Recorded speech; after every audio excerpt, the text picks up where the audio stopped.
Welcome to Horde Siege. It's an all-new 12-player evolution of Gears' legendary Horde mode.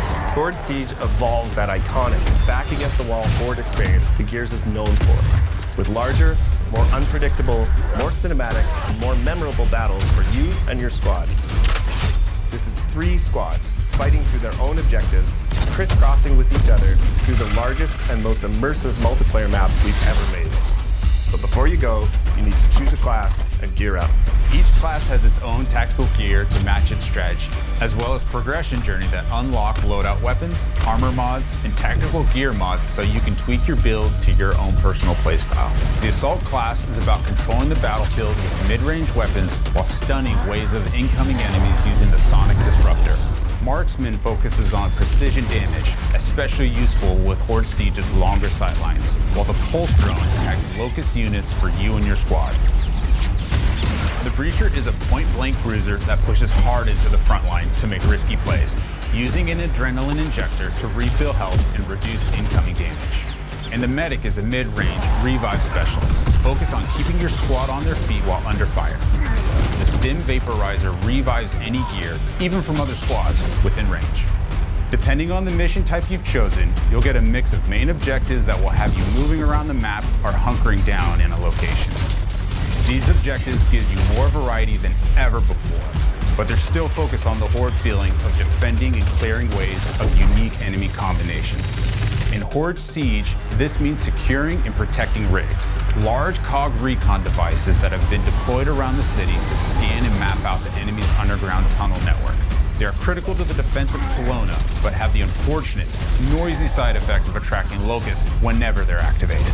Also scattered around the map are secondary objectives. Quick, timed side missions like taking out a high-value target, defusing locust explosives, or delivering a power cord to juice up an active rig. Secondary objectives are optional, but they earn in-session squad perks, boosting your squad's abilities, as well as weapon parts that can be redeemed after your session to upgrade your favorite guns. As you knock off objectives and kill locusts, your squad earns energy.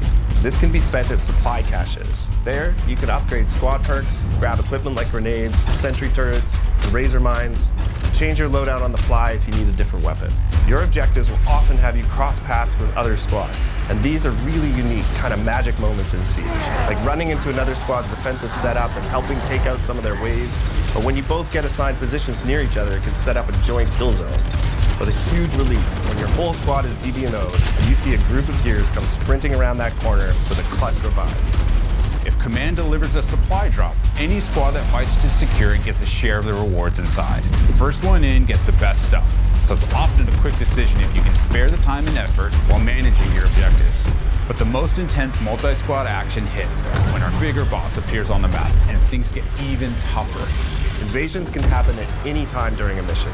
They add new chaos and challenges to the session, buffing locust enemies or restricting certain actions until they're defeated. And it can take more than one squad to bring these huge monsters down. These moments of 12 players coming together to take on iconic locust creatures deliver this great Gears feeling, fighting alongside a group of soldiers to hold the line. And of course, anyone that helps gets even more rewards. That's fucking beautiful! Once your mission objectives are complete, Command sends in your ride so you can extract. You'll fight through one last intense Horde wave to secure the LZ and hold out until your Raven appears. A successful mission will reward you and your squad. While you don't technically all need to make it back to the chopper, your rewards might suffer a bit if you leave your comrades behind. Earned XP will progress your rank, unlocking new loadout weapons, mods, and equipment. But most importantly, any weapon parts you gained can be redeemed to upgrade your arsenal for the next fight. For the first time in a main Gears title, you can mod our iconic weapons. Some mods will apply small tweaks, nudging the gun towards your personal preference. Other mods are more noticeable, changing what effects you get from hitting a perfect active reload. Or if you want to go nuts, you can even throw a bayonet on your Nasher. That intersection between how you set up your weapons, armor mods, and tactical gear creates more choice and gameplay strategy than we've ever had before. And of course, when you and your squad combine your builds, it can be the difference that gets you through an especially tough mission. Horde Siege missions mix variety, objectives, difficulty modifiers, and harder challenges each time you play. shaking things up with things like explosive drone deaths, only perfect reloads, or even friendly fire. Poisons also make a return, meaning the Locust Horde gets more powerful as you play through a mission. If you're looking for a dose of that classic Horde grind, our Horde missions will set you up in one spot, testing your squad against 10 grueling waves of survival. All of these elements, combined with the variety of objective locations on each map, and of course the chaotic fun of mixing in 2 other squads of real players, means you'll never have the same experience twice. The ultimate squad challenge in Gears has always been founded on versus modes. 2 squads going head to head, trying to rip each other apart with a mix of tactical teamwork and clutch gameplay. We wanted to deliver that pure Gears PvP feeling, but now evolved with E-Day's new movement mechanics. All our launch modes are 4v4, as Locust and COG squads square off on all new maps. PvP is where you hone your skills. No mods allowed here. Everyone starts with the same loadout, fighting on symmetrical battlefields to claim key weapon spawns across tactical locations.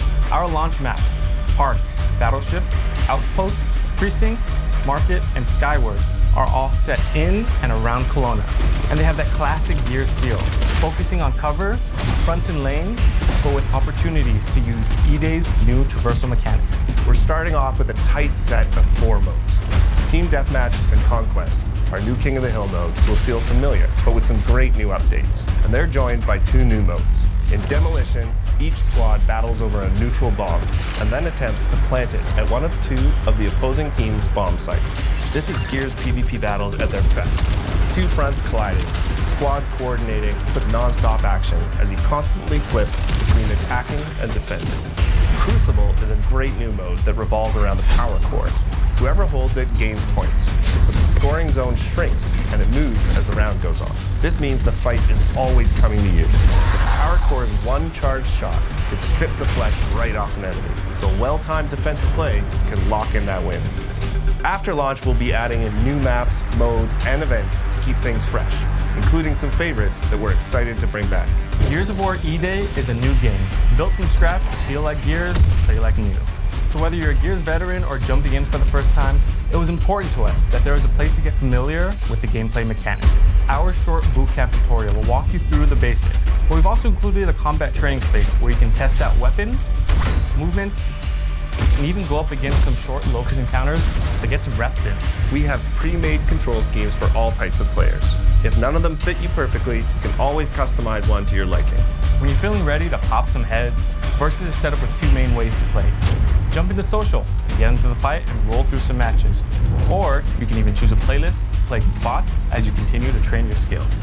If you're feeling up to it, join Ranked to get sweaty and test yourself in more competitive playlists while earning exclusive rewards. Almost all our character skins are based directly in the lore, themes, and events of the Gears universe. Our legendary skins are a bit more over the top, celebrating gritty and imaginative designs inspired by the vibes of our brand. When it comes to collecting and growing your own collection of customization items in E-Day, we've taken a more old-school inspired approach. That means nearly every single piece of customization in E-Day can be earned by just playing the game. You'll unlock new items through completing seasonal and event challenges, unlocking achievements, and by earning medals from our classic medal system. Everything else can be obtained by completing matches and earning coins, which unlock items in the barracks. We'll have a few things that are pay-only, but they're limited to our premium edition items and charity or partner content like the Ride the Lightning weapon skin set we've created in partnership with Metallica. Every season, we'll grow our lineup of COG and Locust characters, as well as adding new weapon skins, poses, customization elements, challenges, medals, and events. All of this is to say, there's no battle pass, no pay to win, no bullshit. Play what you want, chase the unlocks that you think are the coolest, and we'll have themed seasonal updates that bring in loads of new kick-ass content.